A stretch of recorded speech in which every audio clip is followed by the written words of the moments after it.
여러분 만나 뵙게 되어서 반갑습니다. 여러분, 우리 중생들이 살아가는 모든 모습은 다 자기가 지은 복대로 살아간다고 합니다.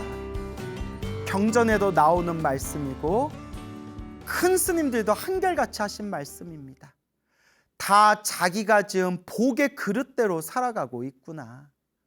그래서 우리 부처님 경전에서도 부처님께서 늘 복을 지어라, 복을 닦아라 라는 말씀이 나옵니다. 우리의 불교는 깨달음의 종교입니다. 그래서 우리 불교를 지혜의 종교라고 부릅니다. 그러면 깨달음만 얻고 지혜만 얻으면 되지 않겠느냐라고 생각할 수도 있지만 중요한 점이 있습니다. 바로 깨달음을 얻고 지혜를 닦기 위해서는 밑바닥에 복이 있어야 된다고 합니다. 복이 있어야 지혜도 얻을 수 있고 깨달음도 얻을 수가 있다고 합니다. 제 얘기가 아니라 부처님 경전에 나오는 말씀입니다. 그래서 복을 지어라.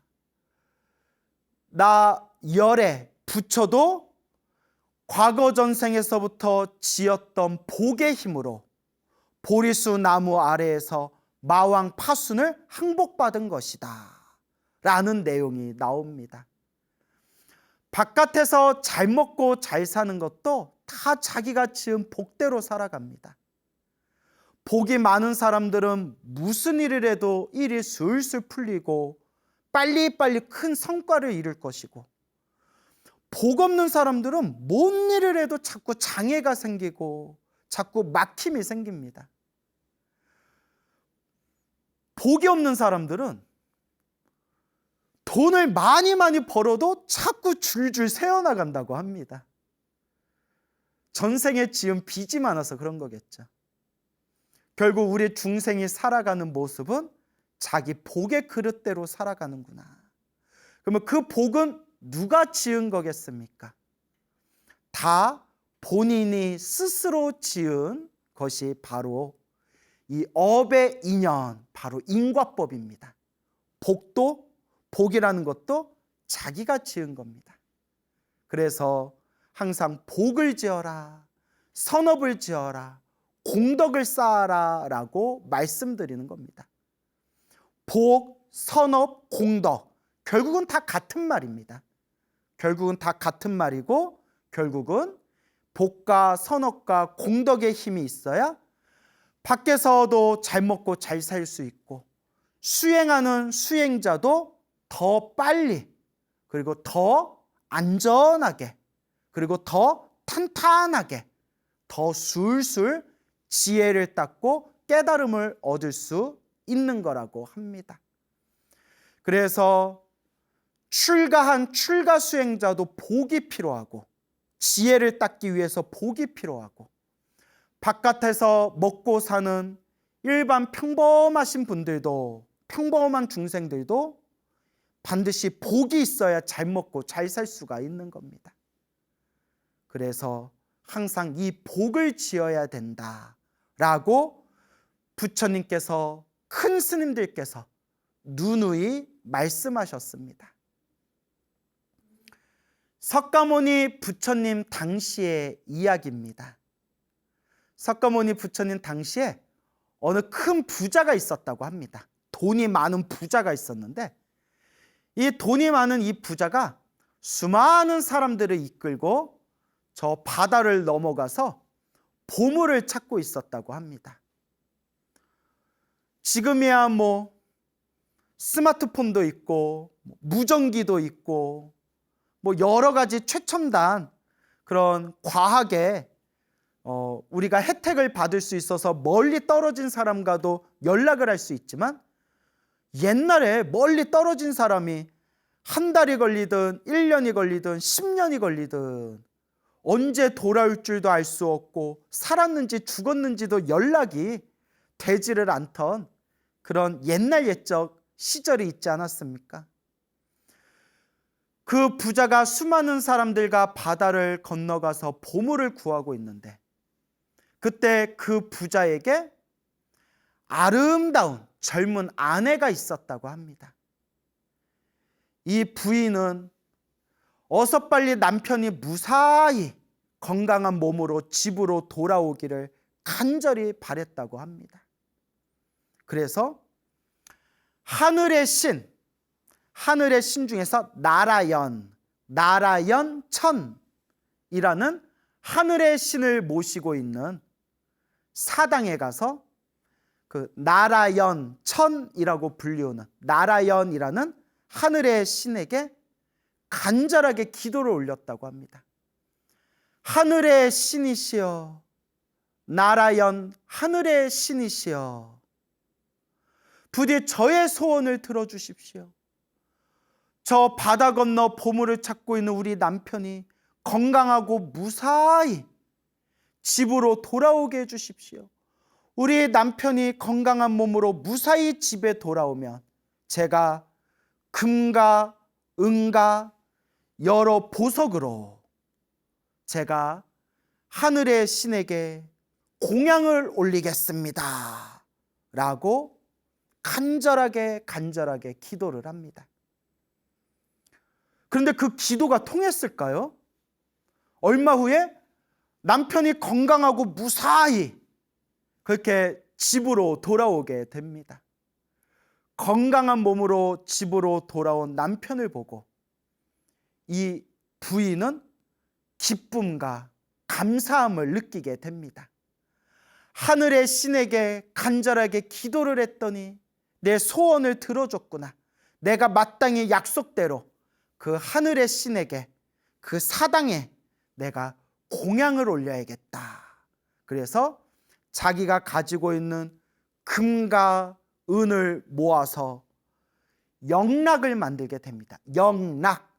영락이라는 것은 한문 표현인데요. 우리 말로 치면, 그러니까 요새 현대인들이 하는 말로 치면 액세서리입니다. 액세서리.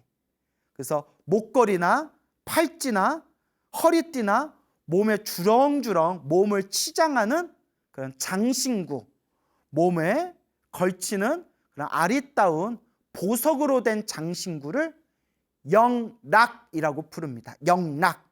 요새는 쓰지 않는 옛날식 표현입니다. 영락. 한마디로 보석으로 이루어진 몸에 걸치는 장신구, 액세서리, 그 정도로 이해하시면 될 것 같습니다. 그렇게 금과 은과 영락을 모아서 자기를 시중하는 시종들과 함께 나라연 천, 하늘의 신을 모시고 있는 사당으로 향합니다. 가서 내가 약속대로 공양을 올려야 되겠구나. 사당으로 향하고 있는데 그때 때마침 그 성 안에 석가모니 부처님이 수많은 비구스들과 함께 가사를 입고 바리떼를 지내고 탁발을 하기 위해서 일렬로 거룩하고 고요하고 평화로운 모습으로 성 안에를 들어와 천천히 탁발을 하기 위해서 걷는 모습을 그 여인이 보게 됩니다. 이것이 인연입니다. 왜 하필이면 그때 딱 부처님을 마주치게 되었을까? 이게 바로 인연법이죠. 5분만 빨리 갔거나 5분만 늦게 갔어도 부처님을 못 볼 수도 있는데 그때 딱 부처님을 마주치게 됩니다. 석가모니 부처님의 몸에서 뿜어져 나오는 아름답고 거룩하고 위대한 그 광명의 모습에 이 여인은 엄청난 기쁨과 감동을 느끼게 됩니다. 그 자리에서 이 여인은 하늘의 신 사당에 공양 올리기로 한 그 금과 은과 그 영락을 석가모니 부처님께 공양 올리고자 합니다. 그때 옆에서 시종들이 마님, 이러시면 안 됩니다. 저 나라연천 하늘의 신 사당에다 공양 올리기로 했는데 저분은 하늘의 신이 아닙니다. 왜 저분한테 공양 올리려고 합니까? 그 시종들이 어리석어서 그렇습니다. 이게 바로 성근의 차이입니다.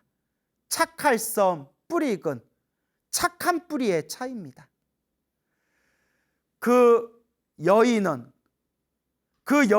너무나 깊은 착한 뿌리가 있었기 때문에 부처님을 마주칠 수 있었던 복이 있었고, 부처님의 모습을 보자마자 그 자리에서 기쁨과 감동을 느끼게 된 겁니다. 그리고 부처님께 공양 올리고자 하는 간절한 마음을 일으키게 됩니다. 이게 착한 뿌리, 성근입니다. 하지만 옆에 있던 시종들은 성근이 없기 때문에, 착한 뿌리의 힘이 약하기 때문에 그 여인이 금, 은, 영락을 부처님께 공양 올리고자 할 때 그 옆에 있던 시종들이 말리는 겁니다. 마님, 왜 저기다 공양을 올리려고 합니까? 저희는 하늘의 신이 아닙니다. 여러분 명심하십시오. 부처님을 가리켜 부처님은 신이냐 인간이냐라는 질문들이 있습니다. 부처님을 신으로 봐야 되느냐, 인간으로 봐야 되느냐. 여기에 대해서 이제 경전에서 여러 이야기가 펼쳐지게 되는데요. 딱 한마디로 답을 말씀드리자면, 우리 불교에서는 이와 같이 말씀합니다. 부처님을 신으로 국한시키지 말고 그냥 단순한 인간으로만 생각하지 말아라. 그러면 부처님은 어떤 분이시냐? 명심하십시오, 여러분. 부처님은 신들과 인간들의 스승이시다라고 표현합니다. 신과 인간의 스승. 부처님은 신이냐 인간이냐 질문한다면 신들과 인간들의 스승이신 분. 그래서 부처님을 천인사라고 부릅니다. 천인사, 하늘천, 하늘의 신, 사람인, 인간들의 스승사, 하늘의 신들과 인간들의 스승이신 이 모든 존재들 중에서 가장 거룩하고 위대하신 분, 바로 그분이 부처님이십니다. 우리 불자들은 너무나 행복한 존재들입니다.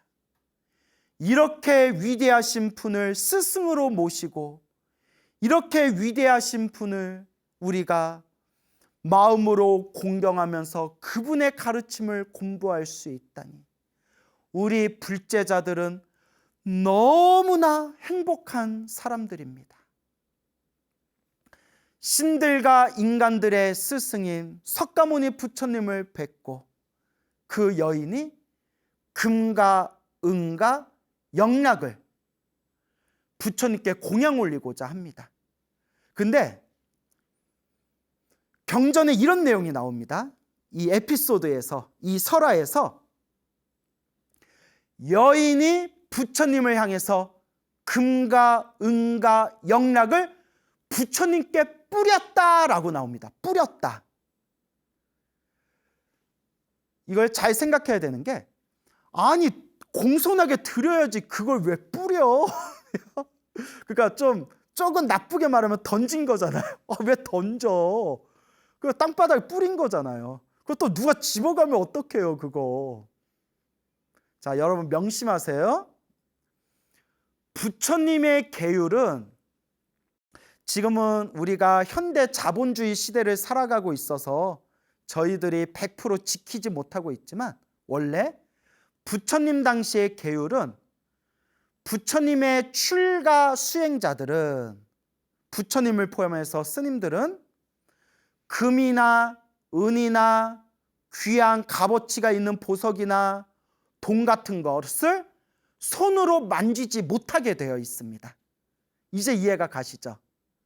부처님께서 금, 은, 보석을 아예 손으로 만지지 말아라 라는 계율이 있습니다. 그러니까 그 여인이 부처님께 공양을 올려도 부처님이 아싸 대박 막 이러면서, 요새 애들 말로 뭐라고 하죠? 와 개꿀 막 이러면서 부처님께서 두 손으로 그 보석, 금은, 영락을 이렇게 움켜쥐고 있다고 생각해 보세요. 이걸 요새 말로 뭐라고 하죠? 와 깬다 이렇게 확 깨버리잖아요. 그러니까 부처님께서 그렇게 우리 출가자들은 금이나 은을 손으로 잡지 않는다 라는 계율이 있습니다. 그 부처님은 무소유의 삶을 사신 거죠. 그래서 그 여인이 부처님께 공양을 올려도 부처님께서 손으로 만지지 않으시기 때문에 어떻게든 부처님께 공양을 올리고 싶어서 부처님을 향해서 그 귀한 보물을 부처님께 뿌린 겁니다. 마치 꽃을 뿌리듯이. 오 부처님, 제가 가지고 있는 이 보석을 아낌없이 부처님께 보시에 올립니다. 공양 올립니다 하고 부처님께 뿌린 겁니다. 그때 그 여인이 뿌린 금과 은과 영락과 수많은 그 보석이 허공에서 호련히 부처님 위에서 큰 우상과 같이, 보석으로 만들어진 우상과 같이 부처님의 머리를 덮어주면서 부처님이 걸어가시는 모습, 그 부처님 머리 위에서 그 금은 보화와 보석과 영락이 부처님의 머리 위에 부처님을 보호하며 따라다녔다고 합니다. 우와, 손으로 만지지는 않았는데 신통의 힘으로 보석이 따라와. 막 그 모습을 보고 여인이 더할 나위 없는 엄청난 감동을 느낍니다. 그리고 이 여인이 착할선 뿌리근, 착한 뿌리가 깊은 여인이라고 했죠. 이미 이 여인은 수없는 과거 전생에서부터 나는 성불하겠다 라는 보리심을 가지고 복과 선업과 공덕을 닦아왔던 여인입니다. 왜냐? 석가모니 부처님의 그 거룩한 모습을 보는 순간 그 여인이 그 자리에서 부처님 발 아래 예배하고 부처님 발 아래 합장하며 간절하게 부처님 앞에서, 석가모니 부처님 앞에서 여인이 발언을 합니다. 거룩하신 부처님이시여, 저도 미래 세상에 부처님과 같이 위없는 깨달음을 얻어 모든 중생을 다 제도하겠습니다 부처님, 이라는 거룩한 마음. 따라해 보세요. 보리심, 거룩한 마음, 보리심을 일으키게 됩니다.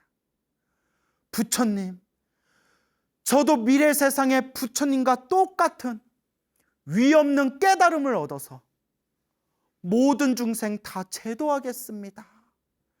여러분, 이런 마음을 진심으로 낼 수 있다는 것은 이번 생만 닦은 것도 아니고 과거 전생, 한 생, 두 생, 10생을 닦는다고 될 일이 아닙니다. 부처님도 말씀하셨지만 수없는 과거 전생에서부터 닦은 성근이 있어야 이와 같은 거룩한 마음을 진심으로 일으킬 수가 있다고 합니다. 그때 부처님께서 그 여인의 발언을 들으시고 나서 부처님께서 입에서 5가지 오색 광명을 뿜어내시고 그 오색의 찬란한 5가지 색깔의 광명이 부처님의 몸에 세 겹으로 감싼 뒤에 그 세 겹으로 감싸진 오색 광명이 부처님의 정수리 안으로 들어가시니 부처님의 그 여인을 보고 환하게 미소를 지으십니다. 그때 옆에 있던 아난 스님이 부처님께 여쭈어 봅니다. 거룩하신 세존이시여, 어떠한 이유로 부처님께서 이와 같이 환한 미소를 지으시는 겁니까? 부처님께서는 절대 가벼이 미소를 짓거나 웃는 분이 아니십니다. 어떤 이유로 이와 같이 환한 미소를 지으십니까? 석가모니 부처님께서 아난 스님에게 이와 같이 말씀하십니다. 그대여, 저 여인이 보이는가? 저 여인이 보입니다. 저 여인이 정성스럽고 공경하는 마음으로 부처님께 금과 은과 영락을 공양 올린 모습을 보았는가? 보았습니다. 저 여인이 기쁨과 강동으로 부처님, 저도 미래 세상에 위 없는 깨달음을 얻어 모든 중생을 제도하겠습니다라는 저 거룩한 마음, 저 보리심의 발언을 들었는가? 부처님, 보고 들었습니다. 아나니여, 그대는 명심해라.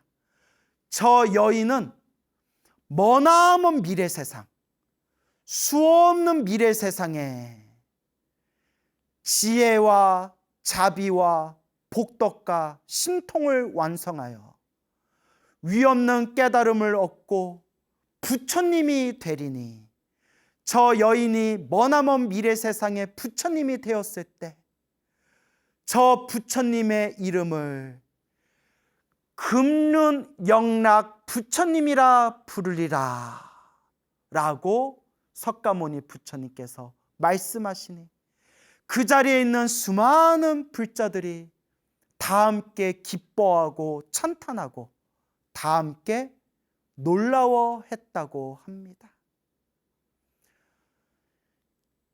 이와 같은 위대한 부처님의 가르침 아래에서 우리 불자들이 부처님을 닮아가기 위해서 닦고 닦아나가며 우리의 성근, 이 착한 뿌리가 무르익게 되었을 때 우리도 언젠가는 살아계신 부처님을 만나 뵙게 될 것이고, 살아계신 부처님을 배웠고 과거 전생에서부터 닦았던 그 성근 공덕의 힘으로 부처님 앞에서 진실된 마음으로, 부처님, 저도 미래 세상에 부처님같이 위없는 깨달음을 얻어 모든 중생 다 제도하겠습니다 라고 우리가 발언을 일으켰을 때, 그때 부처님께서 우리를 환한 미소로 바라보시며, 그대여, 그대는 미래 세상에 부처님이 되리라.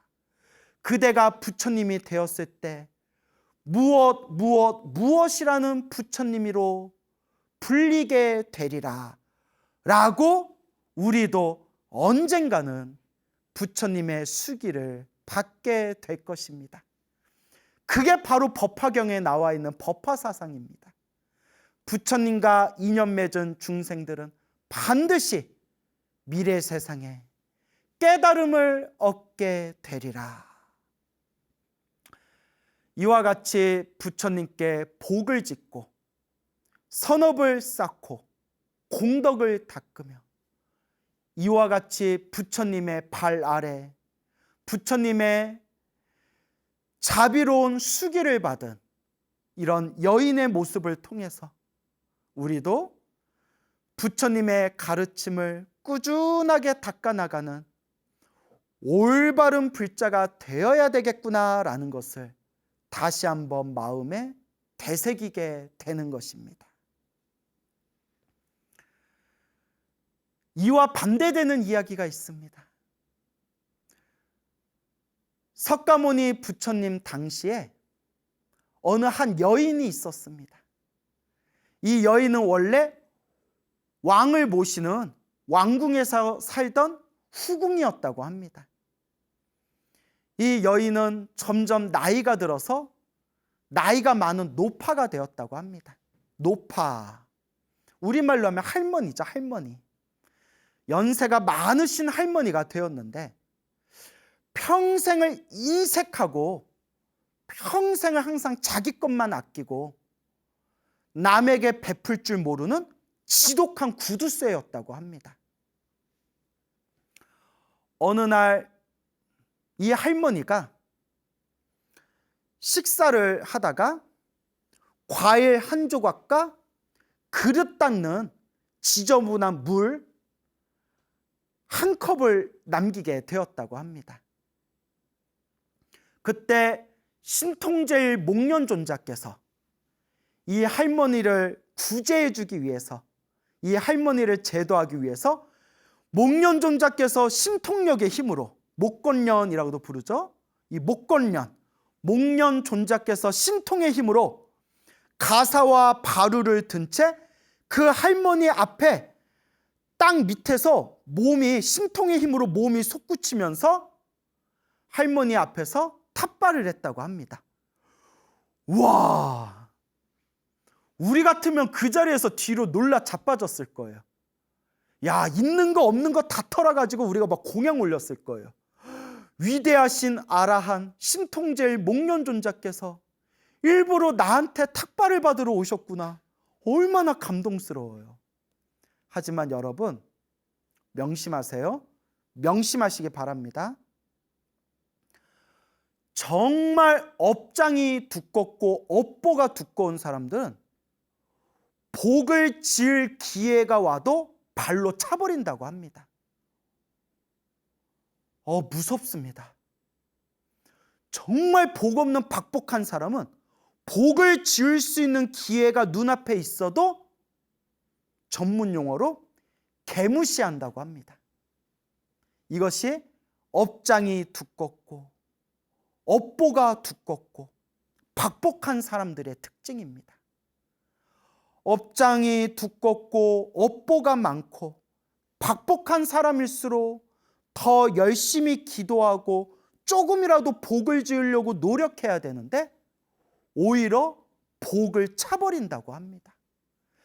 이건 남 얘기가 아니라 우리 얘기입니다. 우리 얘기고 저의 얘기입니다. 참으로 무섭습니다. 할머니가 신통제일 목련존재가 신통력으로 뿅 하고 땅에서 솟아나와서 탁발을 왔는데도 무시를 하더랍니다. 뭐야 하면서 뭐 화를 내더랍니다. 야, 으아 하면서 화를 낸 거예요. 그래도 목련존자가 탁발을 따라오니 역시 할머니가 크게 화를 내면서 이 노파가 화를 벌컥 내면서 그나마 남아있던 과일 한 조각과 그릇 땄던 지저분한 물을 목련존자에게 바리떼에다 공양을 올렸다고 합니다. 야, 목련존자가 대단하세요. 우리 같으면 들어와서 안 받는다. 야, 니나 먹어라. 수행이 부족해서, 수행이 부족해서 그렇죠. 목련존자가 과일 한 조각과 그 더러운 물을 공양받은 뒤에 호련히 하늘로 솟구치면서 그 할머니 앞에서 18가지 신통 변화를 펼친 뒤에 뿅 하고 사라지셨답니다.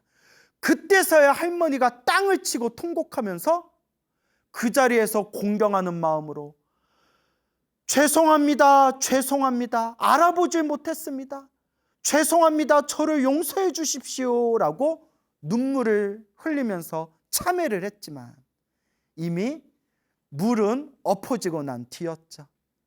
그리고 그날 밤에 호련히 수명이 다해서 그 할머니가 세상을 떠났다고 합니다. 원래 그 할머니가 평생을 지독하게 구두쇠로 살았기 때문에 바로 죽었으면 굉장히 안 좋은 곳에 아마 떨어졌을 겁니다. 그리고 이 할머니가 목련존자를 만나서 목련존자에게 과일 한 조각과 더러운 물을 공양 올렸지만 그때 거룩한 성자였던 목련존자에게 화를 퍼부었기 때문에 거룩한 성자에게 화를 낸 업보로 죽으면 지옥에 떨어질 수도 있었을 겁니다. 하지만 다행히 마지막에 진심으로 목련존자가 18가지 신통 변화를 펼치는 모습을 보고 지극한 마음으로 진심으로 아이고 제가 몰라봤습니다, 죄송합니다 라고 참회를 했기 때문에 지옥에는 떨어지지 않았다고 합니다. 대신 할머니의 목숨이 딱 끊긴 뒤에 허허 벌판에 나무 밑에 아귀, 배고픈 굶주린 귀신 아귀로 뿅 하고 태어났다고 합니다. 아귀, 배고픈 굶주린 귀신. 전생에 인색하고 사람들에게 베풀 줄 모르고 자기 욕심만을 추구했던 그런 중생들이 태어나는 악한 세상을 악귀라고 부릅니다. 악귀, 배고플 귀신, 귀. 항상 배고프고 갈증나고 항상 괴로움에 덜덜 떨면서 자기가 지은 업보가 다 소멸할 때까지 고통 속에 살아가는 귀신을 악귀라고 합니다. 다행히 이 할머니가 죽어서 악귀로 태어났지만 그래도 아라한, 거룩한 성자 아라한이었던 목련존자에게 올렸던 과일 한 조각과 지저분한 물을 공양 올렸던 그 공덕의 힘으로 비록 악귀로 태어났지만 매일매일 한 조각의 과일과 그 더러운 물을 먹으면서 갈증과 배고픔을 해결할 수가 있었다고 합니다. 그러니까 공경하는 마음으로, 정말 공경하고 존경스러운 마음으로, 비록 부족하면 부족한 대로, 많으면 많은 대로 정성껏 공양을 올렸더라면 다음 생에 엄청난 복을 지었을 텐데, 업장이 두껍고 업보가 많고 박복한 중생은 찾아오는 복도 발로 차버리는구나 라는 것을 우리가 스스로 반성하고 뉘우쳐야 할 것입니다. 이게 남에게 하는 얘기가 아니라 저한테 하는 얘기입니다. 그때 어느 날 그 당시에 파사이 왕이 사냥을 나왔다가 길을 잃어버렸는데 저 나무 밑에 허벌판, 나무 밑에 있는 그 할머니 아귀를 만나게 됩니다. 그대는 뭐하는 사람인데, 그대는 도대체 어떤 존재인데 이 허벌판 나무 밑에서 살고 있는가? 예, 왕이시여, 저는 전생에 한 나라의 왕의 후궁이었던 선애, 이름이 선애예요. 선애라는 여인이었는데 평생을 인색하게 살고 욕심부리면서 살다가 마지막에는 목련존자를 업신여긴 업보로 이 허벌판 나무 밑에서 떠나지 못하고 여기서 이 다 말라 비틀어진 과일 한 조각과 이 지저분한 물을 마시면서 이 나무 밑에서 이 업을 받으며 살아가고 있는 존재입니다. 안타깝다. 참으로 안타깝구나. 왕이시여, 제발 부탁드리옵건대 저를 위해서 복을 지어 주십시오. 그대를 위해서 어떤 복을 지어주면 되겠는가? 지금 부처님과 스님들이 계시니 거룩한 부처님과 스님들께 정성껏 공양을 올려주시고 그 공양의 공덕을 저에게 회양해 주시면 제가 이 괴로움에서 벗어날 수가 있습니다. 내가 해주는 건 어렵지 않은데 정말 그가 효과가 있겠느냐? 왕께서 직접 보실 수 있을 겁니다. 오, 그래? 그래서 파사이 왕은 자기의 병사와 신하들을 그 나무 밑에 그 선애라는, 전생의 선애라는 그 할머니 아귀를 옆에서 감시하고 관찰하게끔 명령을 내리고는 왕은 왕궁으로 돌아오게 됩니다. 그리고 사람들에게 시켜서 정성껏 공양을 올린 뒤에 부처님과 거룩한 비구 스님들을 모셔서 정성껏 만든 그 공양을 부처님과 스님들께 올리게 됩니다. 부처님과 거룩한 비구 스님들께서 그 왕이 올린 공양을 맛있게 잡수십니다. 그때 왕이 이와 같이 발언합니다. 부처님과 스님들께 공양 올린 이 공덕을 저 나무 밑에 업보를 받고 있는 저 아귀에게 이 공덕을 회양하겠습니다 라고 하는 순간 얼마 후에 그 나무 밑에 아귀를 감시하고 관찰하라고 했던 신하들이 찾아와서 왕에게 이렇게 보고를 올립니다. 왕이시여, 놀라운 일이 생겼습니다. 갑자기 그 나무 밑에 있는 그 아귀 앞에 풍성한 음식과 아주 맛있는 음식이 가득히 뿅 하고 나타났습니다 라고 왕에게 보고를 올립니다. 그때서야 왕은 그의 말이 맞구나, 그자의 말이 맞는 말이구나, 부처님과 스님들께 정성껏 공양을 올리고 이 공덕을, 이 복을 아귀에게 회양합니다 하는 순간 그 사람 앞에 부처님께 공양 올렸던 공덕의 힘이 나타난 것이구나. 이로써 인과 업보의 무서움과 부처님의 가피공덕에 대해서 크나큰 깨우침을 얻은 왕은 그 다음날 부처님이 계신 사원에 가서 자초지종을 말씀드리고 부처님의 법문을 듣게 됩니다.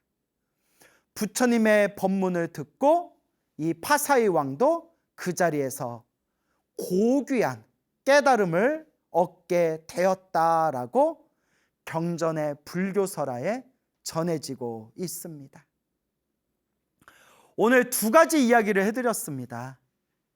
첫 번째 이야기는 한 여인이 부처님을 향해서 금, 은, 영락을 공양 올리고 부처님의 거룩한 모습을 보면서 부처님, 저도 미래 세상에 반드시 위없는 깨달음을 얻어 모든 중생 제도하겠습니다 라고 보리심을 일으켰던 여인은 부처님께서 저 여인은 미래 세상에 금륜 영락 부처님이라 불리리라, 미래 세상 부처님이 되시리라, 그런 거룩한 대원을 이루게 되었고, 두 번째 들려드렸던 여인은 똑같이 사람의 몸으로 태어났는데도 인색하고 남에게 베풀 줄 모르고 자기 욕심만 부리고 심지어는 거룩한 아라한이신 목련존자에게 화를 내고 다 먹다 남은 과일 한 조각과 지저분한 물을 보시를 올린 뒤에 나중에서야 땅을 치면서 후회하다가 다음 세상 배고픈 굶주린 귀신 아귀로 태어난 그런 여인의 이야기를 들려드렸습니다. 똑같은 두 명의 여인이지만 각자가 이번 생에 이룬 서로의 세계, 서로 간의 성취가 완연히 다릅니다. 이것이 바로 성근의 차이입니다. 착할선 뿌리근. 첫 번째 여인은 성근이 깊었던 여인이고, 두 번째 여인은 성근이 없고 업장과 업보가 두꺼운 박복한 여인이었던 겁니다. 그러면 여러분, 우리가 부처님의 가르침을 공부하면서 남을 볼 필요가 없습니다. 불교는 남을 보는 종교가 아닙니다. 결국은 내 자신을 바라봐야 됩니다. 나는 성근이 있는 존재인가, 성근이 없는 존재인가? 나는 업장이 두꺼운 존재인가? 나는 업보가 많은 존재인가? 나는 복이 많은 존재인가? 박복한 존재인가? 나는 지금 선업을 짓고 공덕을 닦는 길을 걷고 있는가? 아니면 나쁜 죄업을 짓고 있는 길을 걷는가? 라는 것을 내 스스로 진지하게 살펴봐야 합니다. 불교는 남을 보는 종교가 아니라 자기 자신을 관찰하는 종교입니다. 나는 지금 어떤 길을 걷고 있는가? 복을 짓고 있는가? 복을 까먹고 있는가? 우리 불자들은 정말 행복한 존재입니다. 저는 100% 믿습니다. 사람으로 태어나기 어렵고 부처님 법을 만나기 어려운데 우리는 사람으로 태어났고 이 위대하고 소중한 부처님 법을 만났구나. 얼마나 전생에 복을 많이 지었으면 이번 생에 사람으로 태어나 부처님 법을 만났겠습니까? 하지만 사람으로 태어나고 부처님 법을 만나도 어긋난 게 삿된 길로 빠지는 사람들도 있습니다. 늘 스스로를 반성해야 됩니다. 사람으로 태어나 부처님 법을 만났으니 닦고 부처님의 바른 법을 잘 닦아야 합니다. 부처님의 말씀, 경전에 의지하고 항상 공덕을 닦아 나가도록 노력해야 합니다. 결국은 나의 몫입니다. 결국은 스스로의 몫입니다. 여러분들은 지금 복을 짓고 선업을 짓고 공덕을 닦는 길을 걸으십니까? 아니면 복을 까먹고 악업을 짓고 공덕을 무너뜨리는 길을 걷고 계십니까? 여러분, 부처님의 말씀을 의지해서 이 소중한 이 생을 아름답게 불자로서 잘 닦아나가시기 바랍니다.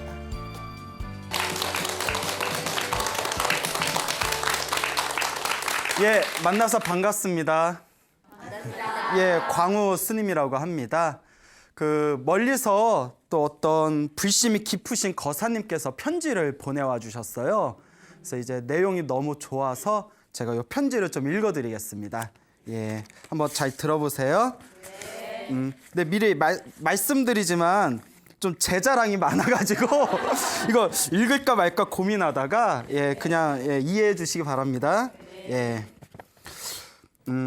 광우 스님께 스님 안녕하세요. 저는 서울에 살고 있는 불자 원각이라고 합니다.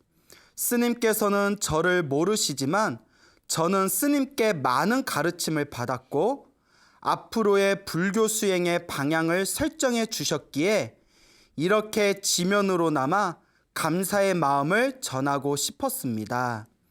스님께서 계시는 화계사를 찾아가서 인사드리고 함께 보낸 책도 전달해 드리고 싶었는데 수행과 설법으로 바쁘신 스님을 번거롭게 해드리는 것 같아 대신 편지로 인사를 드립니다. 스님을 처음 뵌 건 작년 BTN 소나무에서 스님의 법문을 우연히 듣게 된 이유입니다. 부처님의 가르침을 재미있는 이야기를 바탕으로 초보 불자들도 이해하기 쉽게 설명해 주시는 스님의 법문에 매료되어 출퇴근 시 오며 가며 지난 방송 보기를 통해 소나무 프로그램의 애청자가 되었습니다. 그러다가 스님의 다른 법문이 있는지 인터넷에서 찾아보게 되었고 무상사 열린법회의 법문과 유튜브에 올려져 있는 금강경 법문도 보게 되었습니다. 소나무를 통해서 불교의 기초교리를 재미있게 공부할 수 있었고 무상사 열린법회를 통해서는 공덕을 쌓고 기도를 통해 업장을 녹여 운명을 바꾸는 지혜를 배웠으며 금강경 법문을 통해서는 무집착과 무아의 지혜를 배울 수 있었습니다. 스님의 가르침 하나하나가 저에게는 큰 울림으로 다가왔고 스스로의 삶을 돌이켜보고 참회하며 불자로서 부끄럽지 않은 삶을 살도록 인도해 주셨습니다. 특히 불교 수행의 목표와 방법을 결정하는데 스님의 말씀이 큰 도움이 되었습니다. 스님께서 하신 법문 중에 운명을 바꾸는 법, 요범사운을 10번 이상 읽어라, 말법시대 중생에게는 연불에서 극락 가는 게 최고의 수행이다 라고도 하셨고 정공 스님에 대해 찬탄하신 말씀도 기억이 납니다. 그래서 저는 스님의 가르침대로 요범사운을 여러 번 읽고 정토에 대한 법문과 경전을 읽으며 정공 스님의 가르침을 공부하게 되었습니다.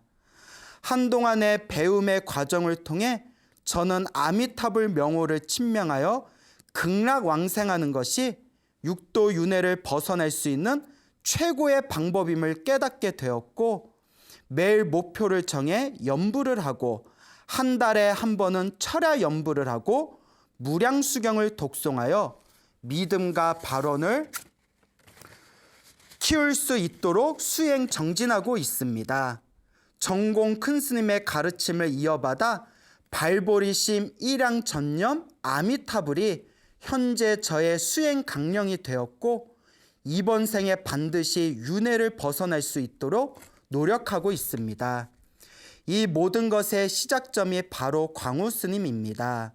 스님의 법문이 없었다면 인과를 깊이 믿지 못했을 것이고, 무집착의 소중한 가르침을 제대로 이해하지 못했을 것이며, 아직도 불교 수행 방법을 찾아 헤매고 있었을 것입니다.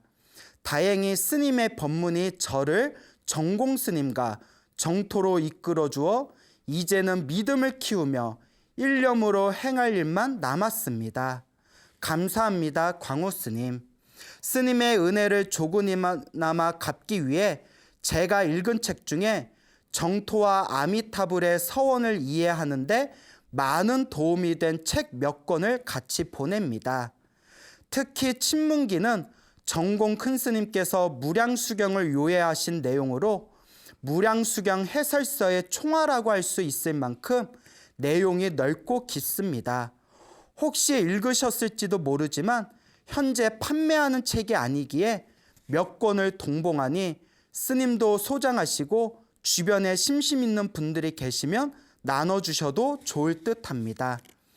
그리고 부끄럽지만 이번에 정법 염처경을 중심으로 육도 윤회와 인과에 대한 책을 출간하게 되었습니다. 그 중에 법보시용으로 제작된 책을 몇 권 보내니 인연 있는 주변 불자들에게 나누어 주셔서 읽으신 분들이 윤회의 무상함과 괴로움을 알고 이를 벗어나고자 하는 마음을 내었으면 하는 바람입니다. 혹시 책이 더 필요하시면 연락처를 알려드리니 요청하시면 기쁜 마음으로 보내드리겠습니다. 제가 이렇게 하는 이유는 위로는 광우 스님을 포함한 삼보의 은혜를 갚고 아래로는 고통 속의 중생을 구제하고자 원을 세웠기 때문입니다. 저를 이끌어 주셨듯 앞으로도 많은 중생들을 불법으로 이끌어 주시고 제도해 주시길 바라겠습니다. 스님의 지혜의 말씀이 세상 속으로 널리 퍼지길 기원하겠습니다. 다시 한번 감사드립니다. 나무 아미타불. 이상 마치겠습니다.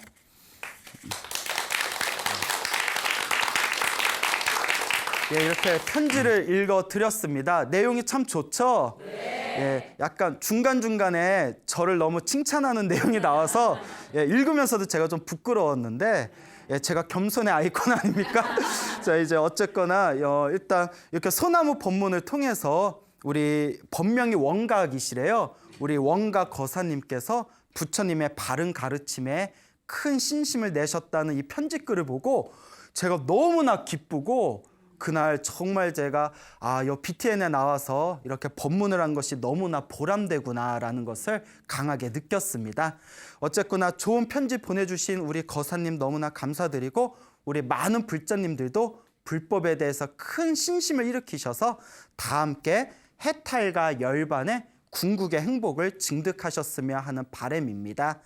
그 아까 편지 글 제가 읽어드린 거 귀담아서 잘 들어보셨나요? 네. 예, 제가 그 물어봐도 대답하실 수 있겠어요? 거기에 보면 처음에 이제 소나무 법문을 듣다가 네. 이제 뭐 유튜브에서 금강경 법문도 찾아보고 그러다가 제가 아마 법문 중간중간에 뭐 운명을 바꾸는 법이라는 책이 있어요. 요범사운이라는 그 이제 책이 있는데 명나라 때 그 원앙이라는 선비가 쓰신 책입니다. 그 책을 제가 굉장히 강력하게 추천을 중간중간 했었습니다. 평소에도 불자분들에게 그 책을 많이 읽으라고 말씀을 드리는데 저 대만이나 중국 불교에서는 이 요범사운이라는 책을 불자들이 반드시 읽어야 할 필독서라고 합니다. 그래서 굉장히 박복한 운명을 타고났던 원황이라는 선비가 열심히 기도하고 복을 짓고 선업을 지어서 자신의 운명을 바꾼다는 그런 아름다운 이야기이거든요. 그리고 그 요범사운이라는 명나라 때 만들어졌으니까 오래전에 한 몇백 년 전에 지어진 책이잖아요. 그 현대 사람들에 맞게 그 요범사운이라는 책을 해설하신 분이 저 대만의 정공법사라는 스님이 계세요. 그래서 그 정공법사라는 스님의 이야기를 제가 소나무에서도 몇 번 말씀을 드렸을 겁니다. 네, 그분의 이제 정공법사라는 그분의 이제 가르침을 통해서 요 원각 편지를 보내주신 원각 거사님께서 이제 요새 열심히 연불하고 다음 생 극락왕생에서 윤회에서 벗어나는 길을 잘 닦고 있습니다라는 그런 내용이 담겨져 있었습니다. 다들 기억나시죠? 네. 그래서 오늘 그 정공법사, 대만의 정공법사에 대해서 한번 간단하게 여러분들에게 소개해 드리고자 합니다.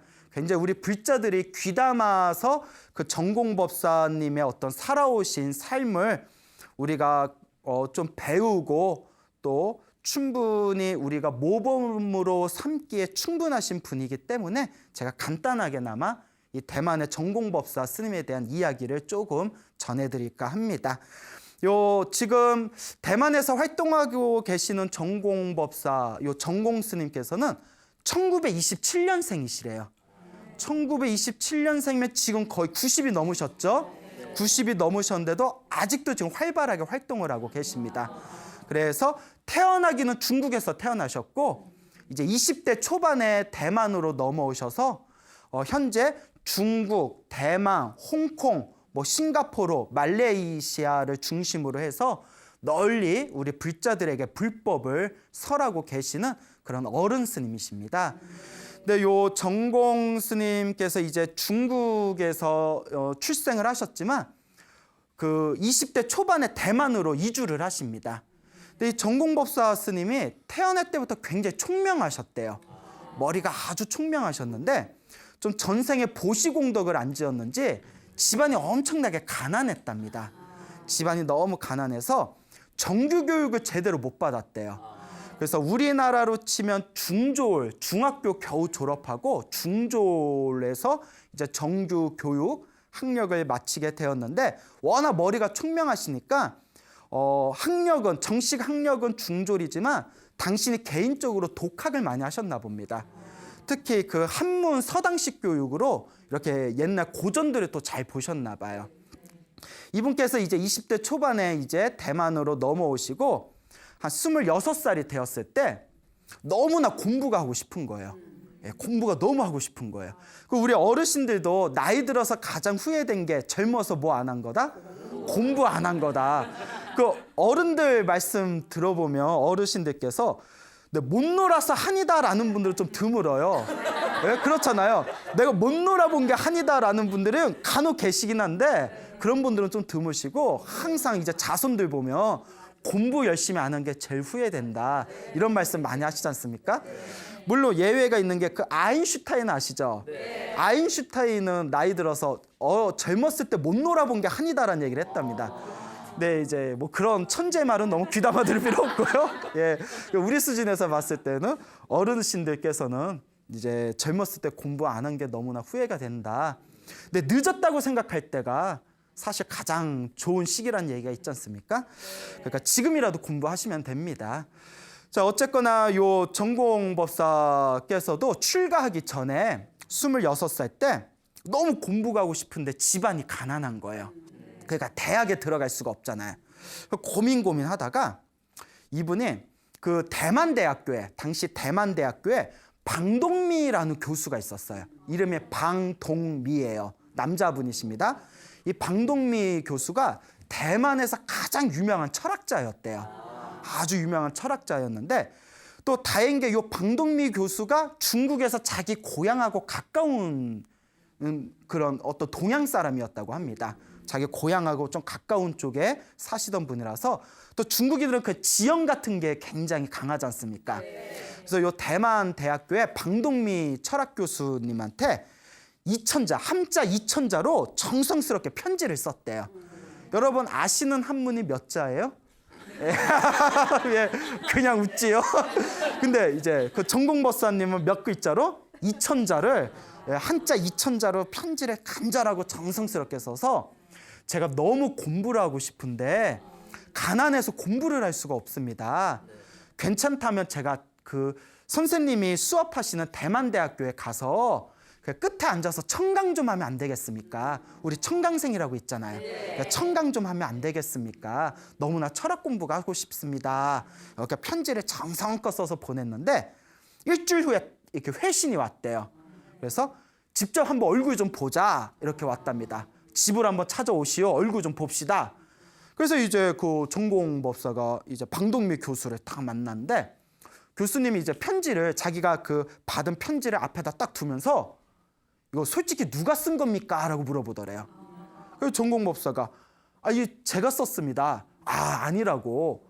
문장이 너무나 뛰어나서 중졸 수준이 쓸 정도가 아니라고. 지금 대만의 대학생들도 이런 문장을 쓸 수가 없다고. 너무나 문장을 잘 써서 이거 진짜 당신이 쓴 거냐고. 이거 제가 쓴 겁니다. 대단하다고. 그러면서 가만히 있더니 방동미 교수가 그런데 청강은 안 됩니다 이러더라고요. 그거 좀 듣는 게 뭐가 그렇잖아요. 그래서 이 전공법사가 안 되는구나 이렇게 낙담하고 있는데 가만히 있더니 방동미 교수가 이렇게 얘기하더랍니다. 지금은 학생이 학생 같지 않고 선생이 선생 같지 않아서 학교가 다 쓰레기통이 돼버렸다고. 지금 같은 상황에서 당신이 대학교에 와서 청강을 해봤자 오히려 실망만 커질 수 있다고. 그러니 일주일에 한 번씩 일요일 날 우리 집에 오면 내가 개인적으로 일주일에 한 번씩 2시간 철학개론을 내가 개인 교습을 해주겠다. 일주일에 한 번씩 일요일 날 우리 집에 와서 나한테 개인 교습을 받아라 이러더래요. 야, 이건 대단한 거죠. 대만에서 최고 가는 철학자가 일주일에 한 번씩 공짜로 2시간을 이제 개인 교습을 해주겠다. 개인과외잖아요. 그러니까 이제 그 방동미 교수도 그 편지를 딱 보고 또 이제 사람을 본 뒤에 딱 알아본 거겠죠. 이 청년이 인재다. 내가 한번 이렇게 좀 개인적으로 내가 키워볼 만 하겠다. 뭔가 서로 뭐 마음으로 통한 게 있지 않았겠습니까? 그래서 이제 매주 일주일에 한 번씩 그 교수님 집에 찾아가서 2시간씩 철학개론을 배웠대요. 그렇게 이제 1년을 배웠답니다. 1년을 이제 정성껏 배웠는데 공부를 하면서 마지막 배운 게 불교 철학을 배웠대요. 그래서 불교 철학을 배우면서 요 방동미 교수가 하는 얘기가 철학 중에 세계를 통틀어서 철학 중에 최고의 철학은 불교다라고 가르쳐 주더래요. 그 세계에서 가장 위대한 철학은 불교고 불교 중에서도 부처님의 경전 중에서도 화엄경이라는 경전이 있다. 화엄경이 불교 철학 중에 최고봉이다. 다 이렇게 설명을 해주더랍니다. 그러니까 세계 철학 중에서 최고의 철학은 뭐다? 불교고 불교의 철학을 담고 있는 경전 중에서 최고의 경전, 최고의 철학이 뭐다? 화엄경이다. 이렇게 이제 가르쳐줬답니다. 이게 중간에 잘라먹지 마세요. 중간에 잘라먹지 말고 들은 대로 얘기하세요. 잘하셨어요. 어쨌거나 이제 그 이야기를 딱 듣고 이 전공법사가 어떤 생각을 했냐면 그동안 불교를 미신이라고 생각했대요. 불교는 그 나이 많은 할머니들 향 꽂고 손바닥 비비는 미신이라고 생각했는데 자기가 스승으로 섬기는 대만 최고의 철학자가 불교야말로 최고의 철학이다라고 하니까 그때부터 이제 불교에 관심을 가지게 되었답니다. 어쨌거나 이제 26살에 방동미 교수 아래에서 1년 동안 이제 철학 공부를 하고 난 뒤에 이제 불교에 대해서 좀 내가 불교를 공부해 봐야겠다. 내가 진지하게 부처님 가르침을 공부해 봐야겠다. 얼마나 대단한 가르침이길래 우리 방동미 교수님이 철학 중에 불교 철학이 최고다라고 얘기하셨을까? 그래서 가까운 지인의 소개로 아주 큰 스님 밑에서 불교 공부를 할 수 있는 인연을 얻게 됩니다. 그 만나게 된 큰 스님이 그 청나라라고 아시죠? 그 청나라가 그 밀교, 불교 중에 밀교라는 종파가 있어요. 밀교의 큰 스님을 국사로 모셨거든요. 국사, 나라의 스승. 근데 청나라가 이제 나중에 망해버리잖아요.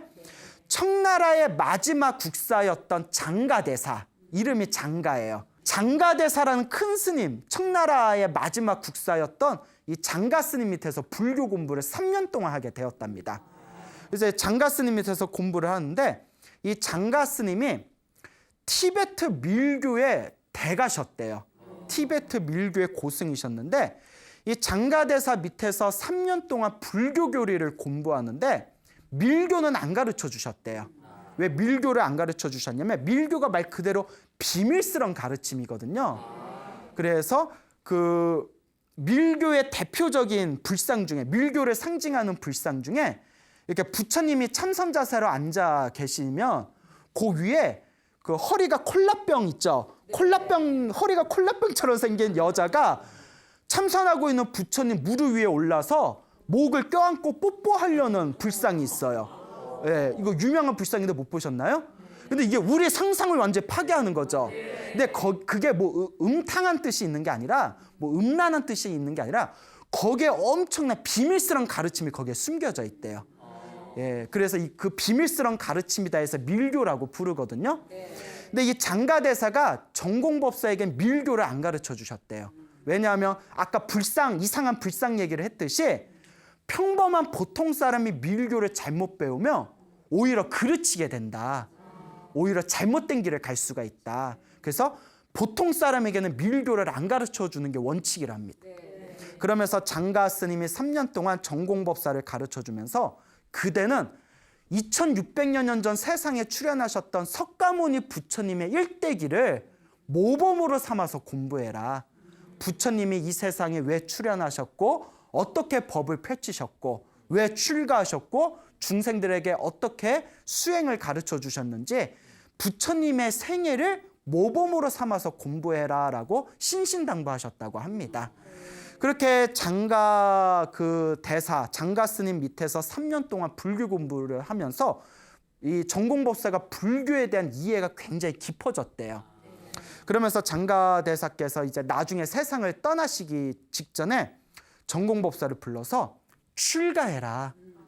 이렇게 머리 깎고 출가를 해라. 그러니까 사람을 알아본 거겠죠. 머리 깎고 출가해서 스님이 되면 계율을 스승으로 삼아서 청정하게 계율을 지키면서 사십시오라고 그렇게 아주 당부와 부촉의 말씀을 남겼다고 합니다. 그래서 그 말씀이 인연이 되었는지 전공법사께서도 나중에 32살에 머리를 깎고 출가하시게 되었다라고 합니다. 자, 어쨌거나 이 전공법사께서 그 방동미 교수 밑에서 1년 동안 철학 공부를 했고요. 그리고 청나라 시대 마지막 국사였던 그 밀교의 고승 장가대사 밑에서 몇 년 동안? 예, 안 잊어먹었네요. 예, 3년 동안 이렇게 불교 공부를 한 뒤에 세 번째 스승을 만나게 됩니다. 그 스승복이 있어요. 세 번째 스승이 누구였냐면 그 당시 대만에서 굉장히 유명했던 거사님, 머리 깎은 스님이 아니라 머리를 기른 거사님이었는데 이병남 거사님이라는 분 밑에서 불교 공부를 시작하게 됩니다. 다시. 근데 이 이병남 거사님이 대만 불교에서는 굉장히 유명하신 분이래요. 머리를 기르고 있는 속인이지만 굉장히 계율을 철저하게 지켰고 97세까지 사셨대요. 97세까지 사셨는데 평생을, 돌아가시기 직전까지 평생을 빨래하고 식사를 당신이 직접 하셨대요. 97세신데도. 그 더 놀라운 게 거의 평생 동안 하루에 한 끼만 먹었대요. 하루에 한 끼만. 우리 같으면 예, 하루에 한 끼만 드시고, 그리고 이 이병남 거사님은 정토연불을 하시던 분이었어요. 정토연불이 뭐냐면 연불, 나무 아미타불 연불을 열심히 해서 다음 생에 아미타 부처님 극락세계에 태어나자, 아미타 부처님 정토세계에 태어나는 것을 목표로 하는 수행이 정토 연불수행법이라고 있습니다. 이 이병남 노선님이 정토 연불의 또 아주 큰 대가였다고 합니다. 어쨌거나 이 이병남 노선님께서 굉장히 계율도 철저하고 연불수행도 아주 열심히 하시고 또 경전을 굉장히 해박했대요. 부처님 경전에 해박하다라는 이제 소문을 듣고 그 이병남 노사를 찾아가게 됩니다. 이병남 노사가 다 이렇게 보더니 자네가 내 밑에서 공부를 하려면 3가지 조건이 있다. 이 3가지를 이 조건을 지킨다면 내가 제자로 받아주겠다. 그 3가지 조건이 뭐냐면 잘 들어보세요. 첫째, 그동안 배운 걸 싹 잊어버려라. 그동안 배운 걸 싹 머리에서 지워버려라. 둘째, 앞으로 오직 내 법문만 들어라. 오직 내 법문만 들어라. 셋째, 책을 보되 내가 허락한 책 이외에는 아무것도 보지 말아라. 책을 보기 전에 반드시 나한테 허락을 받고 내가 보라는 책만 봐라. 잘 보세요. 이걸 5년 동안 지키라고 했대요. 이 3가지를 지키면서 내 밑에서 5년 동안 공부한다면 제자로 받아주겠다. 할 수 있겠냐. 그러니까 첫째가 그동안 배운 걸 잊어버려라. 두 번째가 내 법문만 들어라. 세 번째가 내가 보라는 책만 봐라. 그러니까 전공법사가 그때 이제 출가하기 전이었어요. 그 얘기를 딱 듣고 야, 고집도 이런 고집이 없다. 완전 자기 잘난 맛에 사는 거잖아요. 그렇잖아요. 예를 들어 BTN에서도 수많은 큰 스님들 법문 있잖아요. 근데 신도들 보고 소나무 말고는 보지 말아라 막 이러버리면 사람들 무슨 생각하겠어? 어머, 저 스님 막가네 이렇게 해서. 아니 그래요 안 그래요? 네. 그러니까 전공법사가 한참 고민을 했대요. 너무나 좀 교만스러운 느낌 들어서. 그러다가 저분이 수많은 불자분들한테 존경을 받는 분인데 저분이 뭔가 큰 뜻이 있을 거다. 그러니까 한번 믿고 의지해보자. 그 약속을 하고 그 3가지를 지켰답니다. 그동안 배운 거는 아예 아는 척도 안 하고, 그 다음에 오로지 이병남 거사 법문만 듣고, 그 다음에 이병남 노사가 보라는 책만 보고, 그렇게 5년을 지냈대요. 그러니까 5년 동안에 딱 공부하면서 자기가 굉장히 어떤 깊은 어떤 맛을 느끼게 되었답니다. 그 5년이 딱 지나고 나서 딱 느낀 게, 아, 이게 다 나를 위한 거였구나. 중심이 잡히지 않은 상태에서 이 책 보다가 저 책 보고, 저 책 보다가 이 책 보고, 중심이 잡히지 않은 상태에서 이 스님 법문 듣다가 저 스님 법문 듣고, 저 스님 법문 듣다가 이 스님 법문 들으니까 하나도 안 된다는 거예요. 이도저도 안 된다는 거예요. 예? 여러분들 그게 어떤 느낌인지 아시죠? 그러니까 우리가 이렇게 우리가 사과나무 이렇게 씨를 심었는데 하루에 한 번씩 가서 얼마나 컸나 하고 땅 뒤집어 버리면 가만히 묻어놓고 물 주고 비료 줘야지. 오늘 가게 얼마나 컸나 하고 땅 한번 뒤집어 보고 씨가 그대로 있네? 그 다음날 가서 또 땅 한번 뒤집어 보고 이러면 자라요 안 자라요? 그러니까 5년 동안 딱 중심을 만들기 위한 과정이었다는 거예요. 그 5년의 과정이 딱 끝난 뒤에 이병남 노사가 전공법사를 딱 부르더니 참으로 대단하오. 이 5년을 너무나 잘 지켜주셨어. 이제부터 중심이 잡혔으니까 듣고 싶은 법문 마음대로 듣고 보고 싶은 책 이제 마음대로 보셔도 됩니다. 그게 다 이게 그 이병남 노사가 자기 잘난 맛에 교만을 부린 게 아니라 제자의 중심을 잡아주기 위해서 그와 같은 조건을 걸었던 거예요.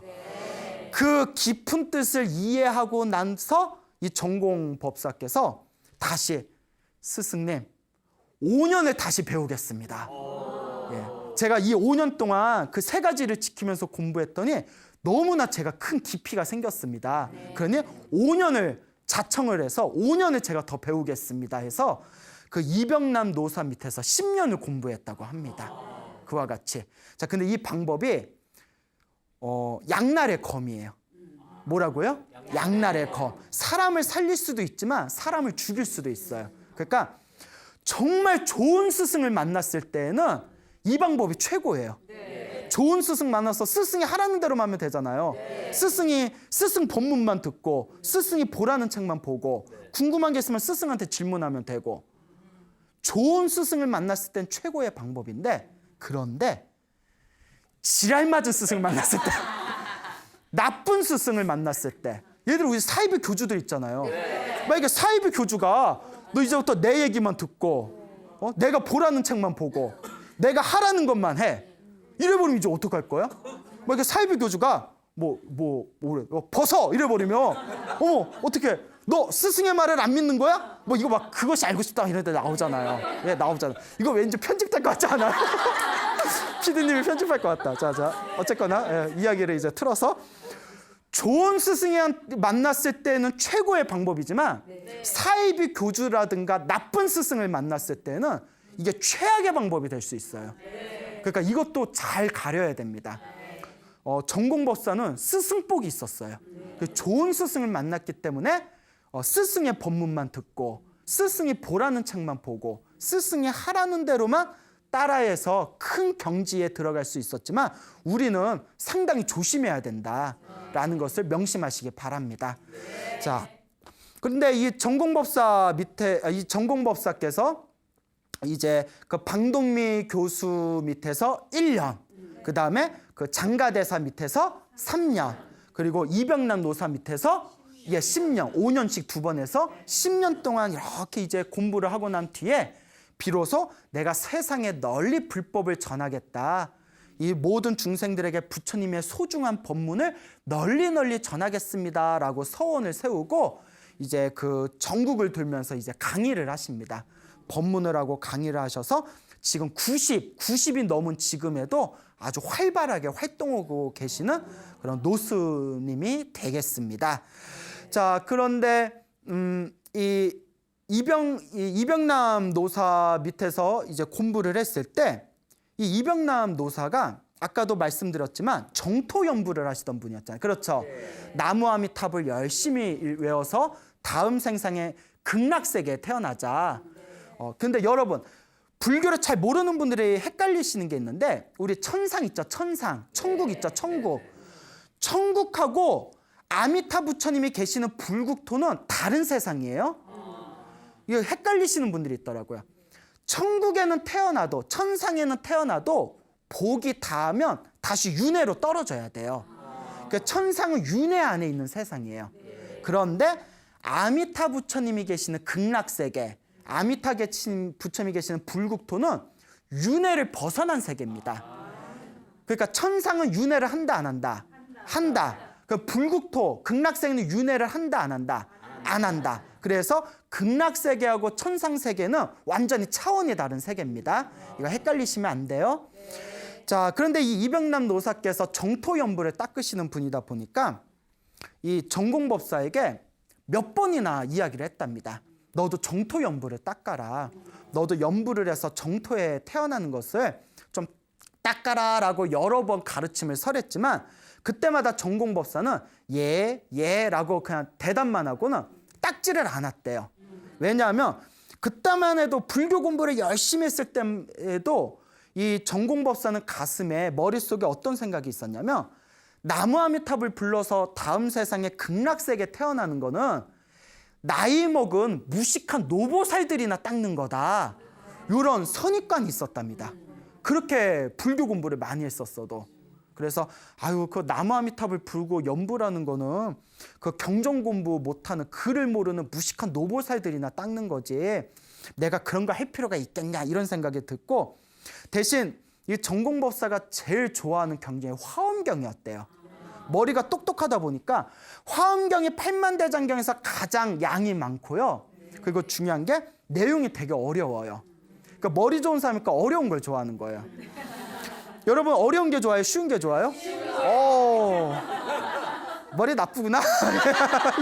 예, 웃자간 얘기고요.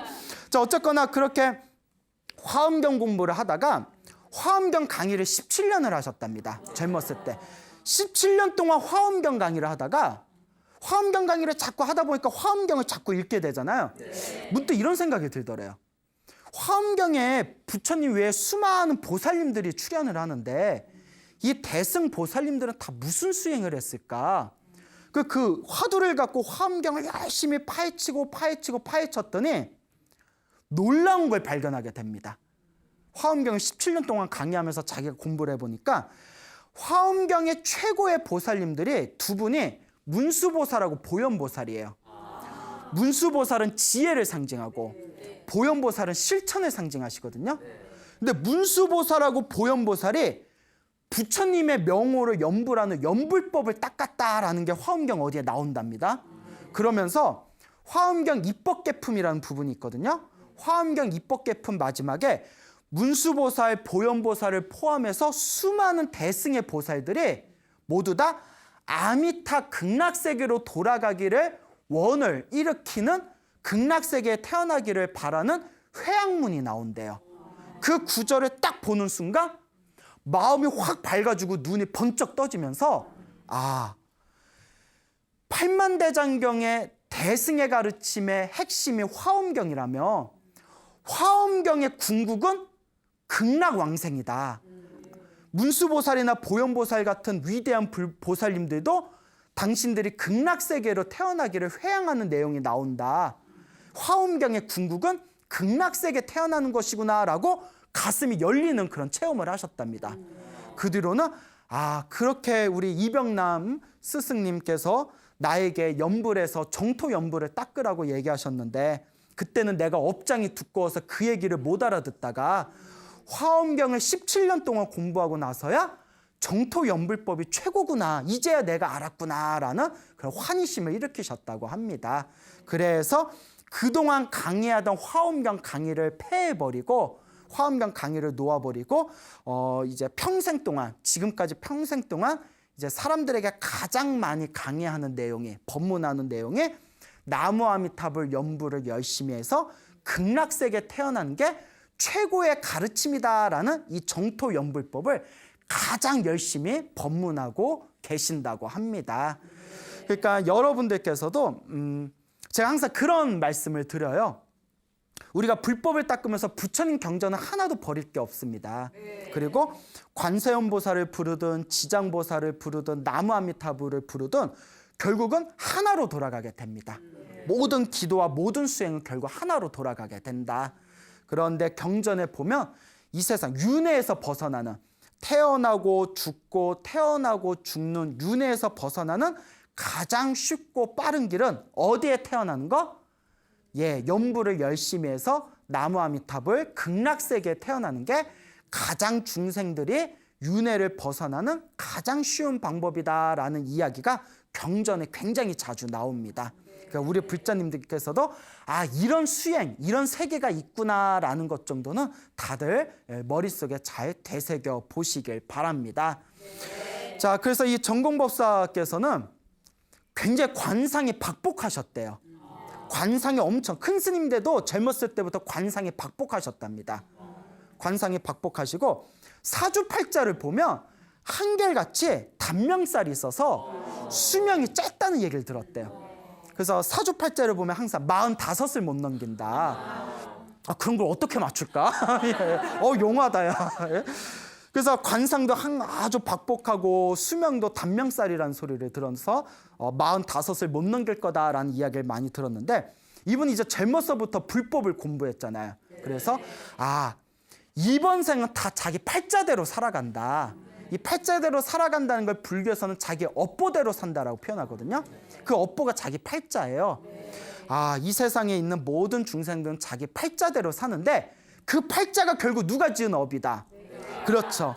내가 지은 업이라는 거죠. 결국 내가 전생에 지었던 나의 업이고 전생에 지었던 나의 업보대로 이번 생에 살아가는 거라면 이 업을 고치는 것도 누구의 몫이다? 그렇죠. 나의 몫이라는 거죠. 전생에 내가 지었던 업보에 의해서 이번 생을 살아간다면 이번 생의 업을 바꾸는 것도 나의 몫이라는 겁니다. 그러니까 불교 공부를 아주 제대로 하셨기 때문에 이 이치를 꿰뚫어 보시고 기도를 열심히 하시고 선업을 많이 지으셨대요. 복을 엄청 많이 지으셨답니다. 그래서 가장 많이 지었던 복 3가지가 첫째가 방생을 많이 하셨대요. 방생. 이제 죽어가는 어떤 짐승들을 풀어주는 방생을 많이 하셨고 두 번째가 그 약값이 없는 가난한 병자들 있죠. 그 외롭고 가난한 병자들한테 약값 보시를 많이 했대요. 약보시. 약을 보시하거나 약값을 많이 보시해 줬답니다. 그 다음에 이제 세 번째가 경전을 찍어가지고 경전을 인수해서 사람들한테 나눠주는 법공양을 많이 하셨대요. 경전을 좋아해요. 부처님의 법을 널리 펼치는 법공양이 최고의 공양이라고 하잖아요. 그래서 방생을 많이 하고 약값을 많이 보시하고 약보시를 많이 하고 세 번째가 부처님의 말씀에 담긴 경전을 인쇄해서 널리 보시를 했답니다. 그렇게 이제 이 3가지 복을 많이 지으셨고 그래서 그런지 몰라도 이 전공법사가 어렸을 때부터 엄청나게 가난하고 얼굴도 엄청나게 박복하셨는데 평생 동안 이 세 가지 보시행을 열심히 닦아서 그런지 지금은 전공법사 앞에로 되어 있는 계좌로 매년 $10,000,000가 들어온대요. $10,000,000. $1,000? 아니, $10,000,000가 들어온대요. 그 박복했던 스님이. 그렇다고 그 $10,000,000를 그 스님이 어떻게 쓰겠어요? 예? 뭐에 쓰겠어요? 다 부처님 법공양 하는데 당신은 하나도 안 갖고 이게 내 돈이냐, 신도들이 부처님 은혜 갚으라고 보내준 돈이지 하고 그걸 다 세계에 널리 법보시를 한답니다. 예? 그 다음에 이분께서 45살이 되었을 때 이유를 알 수 없는 큰 병에 걸리셨대요. 그래서 전공법사가 내가 사주팔자로 보면 단명이 있어서 내가 45을 못 넘긴다고 하더니 45이 되어서 딱 이렇게 큰 병에 걸렸구나. 뭐 가면 가는 거지. 예, 갈 때 가더라도 기도라도 열심히 하고 가자. 그 이제 방 안에 다 문을 닫고 방 안에 들어와서 한 달 동안 오직 연불만 했대요. 한 달 동안 오직 연불만 했는데 한 달이 딱 지나니까 이유도 없이 그 병이 저절로 사라져 버렸대요. 그리고 그 45살 때 그렇게 연불을 하고 기도를 해서 병이 싹 사라지고 난 뒤에 지금 90이 된 지금까지도 한 번도 병에 걸려본 적이 없더랍니다. 정말 운명을 스스로 바꾼 가장 대표적인 현대 살아있는 어른 스님 중에 한 분이 아니겠느냐 이렇게 말씀을 드리고 싶습니다. 자, 이와 같이 우리가 이제 이 불법을 닦는다는 거, 불법을 정말 제대로 닦고 제대로 수행을 하면 우리가 전생에 지었던 업장을 소멸할 수가 있고 또 앞으로 오는 미래 세상에 내가 나아가야 할 길에 행복한 열매를 맺을 수가 있습니다. 또 어떤 분은 이런 이야기를 합니다. 스님, 아무리 기도하고 아무리 연불을 하고 아무리 복을 지어도 지금 당장 뚜렷하게 제가 변화가 없습니다. 그러면 제가 항상 드리는 말씀이 있었죠. 두 가지 이유가 있어서 그렇다. 첫째는 열심히 안 해서 그런 거고 그냥 껄렁껄렁한 거예요. 껄렁껄렁. 근데 열심히 했는데도 효과가 없으면 전생의 업장이 아직 두꺼워서 그렇다. 다만 기도하고 복을 지은 거는 효과가 있든 없든 반드시 내가 받는다 안 받는다. 언제라도 내가 받는다. 그래서 항상 드리는 말씀이 효과가 있냐 없냐 따지지 말고 지금이라도 우리가 닦아놔야 된다. 그래야 지금이라도 닦아야 다음 세상이라도 편하게 살 수가 있다. 그러니까 당장의 좋은 일, 나쁜 일, 효과가 있니 없니 따지지 말고 묵묵하게 이제 자기의 그런 어떤 선업과 공덕의 길을 닦아나가는데 집중해라라는 말씀을 자주 드렸습니다. 자, 이와 같이 오늘 전공법사에 대한 이야기를 드렸네요. 제가 또 전공법사에 푹 빠지게 된 게 제가 송광사 유런에 있었을 때 제가 송광사 유런에 들어가기 전에는 이렇게 오로지 참선 공부만 했었거든요. 그래서 송광사 유런에 들어가서 제 인생의 가장 큰 터닝 포인트가 송광사 유런에 들어갔던 거였던 것 같아요. 유런이 이제 계율 공부하는 것이거든요. 뭐 계율 잘 지키지도 못하는 것 같은데 그때 이제 정말 좋으신 어른 스님, 큰 스님을 스승으로 모시고 정말 유런에서 제가 짬지게 공부를 잘 했던 것 같습니다. 그때 유런에 있을 때 우리 유런 도서관에 책이 굉장히 많았어요. 유런 도서관에 책이 굉장히 많으셔서 그 유런을 관리해 주시는 우리 율주이신 부산 관음사의 지연 스님께서 또 인재를 키우는 교육불사의 원력이 있으신 분이셨거든요. 그래서 그 어른 스님 밑에서 또 공부를 이제 열심히 하려고는 노력은 했는데 그때 유런에 있는 도서관에서 우연히 이 전공법사의 법문이 담긴 한글로 번역한 책을 보고 그때 제가 엄청나게 깜짝 놀랐습니다. 한국에서 못 들어본 처음 보는 법문이었거든요. 그래서 저도 한동안 대만 큰 스님들 법문에 푹 빠졌던 적이 있었는데 이것도 다 자기의 시절 인연이었던 것 같습니다. 자, 어쨌거나 이 전공법사의 이야기처럼 이 전공법사는 비록 타고나기를 박복하게 태어났지만 딱 두 가지 복은 있었던 것 같아요. 총명한 복, 총명복이랑 그 다음에 무슨 복이 있었죠? 그렇죠. 스승복이 있었습니다. 이것도 다 자기가 전생에 지어놓은 성근이었겠죠. 이것도 다 자기의 복입니다. 그러니까 여러분들도 복을 열심히 지어나가시기 바랍니다. 여러분 행복해지고 싶습니까? 네. 행복한 삶을 창조하고 싶습니까? 네. 복을 지으십시오. 선업을 지으십시오. 공덕을 쌓으십시오. 복과 선업과 공덕의 힘이 여러분들을 진정한 행복의 길로 이끌어 줄 것입니다. 여기서 마치겠습니다. 소중한 나. 무한 행복.